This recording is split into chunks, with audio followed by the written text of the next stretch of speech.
Voltando do acidente aqui, ó. A carreta colidiu com a outra. Carregar de maconha. É maconha com borra. Ó.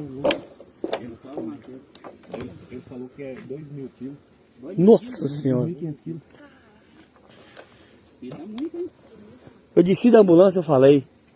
Olha o cheirão de maconha. Pergunta a enfermeira, eu falei, desceu da ambulância. Na hora que eu desci correndo pra ver se ele tava vivo, fedor de maconha subiu. Tá morto?